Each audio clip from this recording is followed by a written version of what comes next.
Ouais, bonjour tout le monde. Il est 7 heures du mat, tout petit peu avant. Et voilà, c'était pas la meilleure nuit, mais j'en ai eu des pires aussi. Donc allez, on profite un petit peu du lever du soleil. Il aura lieu dans une heure, mais il commence déjà à faire un peu clair. C'est sympa.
Alors ça aurait été l'endroit idéal pour faire le camp hier soir. C'est plat, il y a des arbres. J'aurais vraiment pu avoir un grand confort là. En plus, on aurait pu voir le ciel superbement. Mais par prudence hier soir, je préférais arrêter de m'avancer pour éviter de tomber du sentier qui était assez étroit. Et parce que je voyais plus rien du tout, donc même à la lumière de la lune, c'était un petit peu compliqué. Parce que par le couvert des arbres, il n'y avait pas trop de lumière de lune justement. Mais voilà, donc ça aurait pu être pas mal ici, c'est un bon spot. Une prochaine fois probablement en profiter pour aller faire un joli camp à la belle étoile ici. Ça pourrait être sympa. Allez, on va continuer, on a autre chose à faire. On va partir juste par là, on y va ensemble d'ailleurs.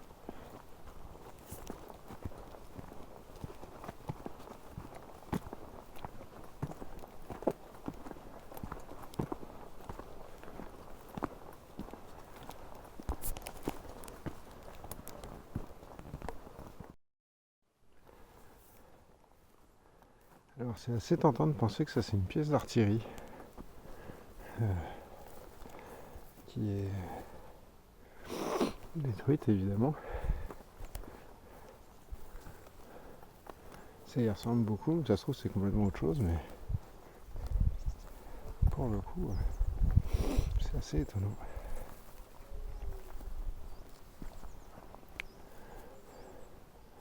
Pour avoir l'affût ici, et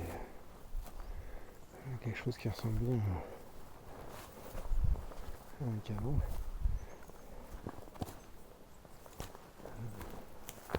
Ici, on peut lire Genova 1918.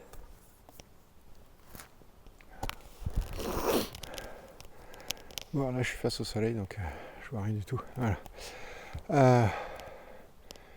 Ça peut être une ancienne position italienne. On est quand même pas très loin de la frontière. La frontière a beaucoup bougé entre le début du XXe siècle et 1947. Date des dernières du traité franco-italien sur la vallée qui a traité de la vallée de la Roya en partie avec un échange de frontières avec sur les communes de je crois la Brigue, Libre, probablement Moraignol, Tende. Mais donc je sais pas, je vais vérifier sur la carte pour voir s'il y a une information en plus. Si c'est un vestige historique, mais ça y ressemble, c'est pas impossible. Ça se trouve c'est un engin agricole italien, mais et que c'est mon imagination qui me joue des tours, c'est pas impossible. Mais bon, dans tous les cas, c'est une surprise. Petite surprise de 8h23 du matin. Allez, à toutes. Là, nous sommes à la baisse de la Linière, à la borne 22, qu'on voit juste là. Hop, tada. Et on va remonter là le long du GR52, c'est le trait continu. Voilà, on va passer la borne 20, la balise 23, passer par le Mangiabo, balise 144. On continue à monter, base de l'ADA, c'est la balise 141, après avoir vu les balises 143, 142. Alors ici on a qu'une indication qui est que la baisse de l'ADA c'est à 2 heures encore de marche. À l'origine on s'était dit qu'on allait aller jusqu'à la pointe de Ventabren qui est juste derrière la baisse de l'ADA, 1976 mètres. Mais je m'aperçois à examiner la carte qu'en fait il n'y a pas vraiment de sentier. On a une route qu'on a vu, qu'on voit passer en blanc sur la carte à la base de l'ADA qui passe au pied du Ventabren. On a le sentier qui le longe, le sentier du Sagère 52 en trait continu qui le longe. On voit sur le 2 de la pointe de Ventabren. Mais il n'y a rien qui monte. Le pointillé là, il faut pas le suivre. Pointillé. Donc on va probablement s'arrêter à la base de l'ADA, prendre un bon snack et puis attaquer la descente, tranquillou, faire un petit break, ça se trouve faire une petite sieste, ça peut être sympathique. Donc voilà, encore 2 heures de marche et puis après, voilà, on sera arrivé au terminus de notre petite expédition du jour. Voilà, allez, on continue, voilà, il fait beau et puis on va s'enfoncer dans la forêt qui est par là-bas pour un joli 2 heures de grimpette quand même. Allez, à toutes.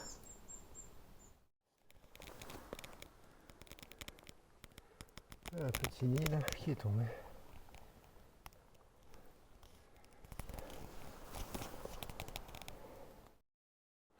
Bon, là il n'y a vraiment aucun doute. C'est bien une pièce d'artillerie qui est devant moi.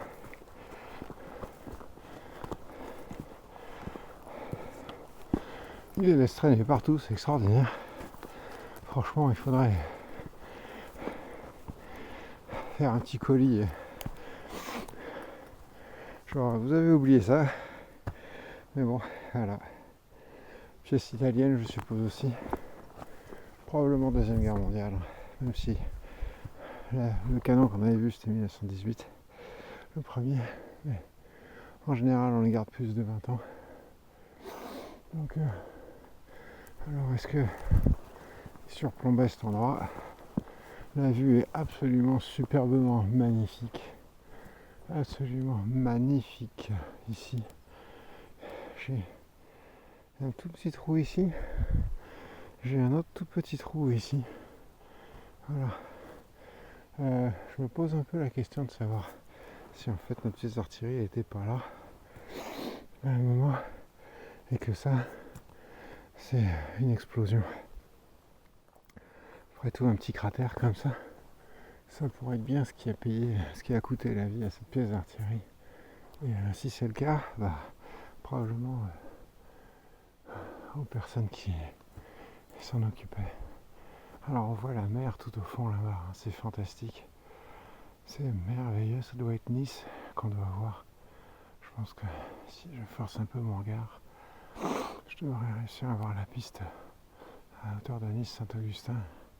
Je pense que ça doit être ça, je suis pas certain. Là tout au fond là-bas, droit devant moi, j'ai le mont Agel avec les tours de RMC que je peux voir juste ici.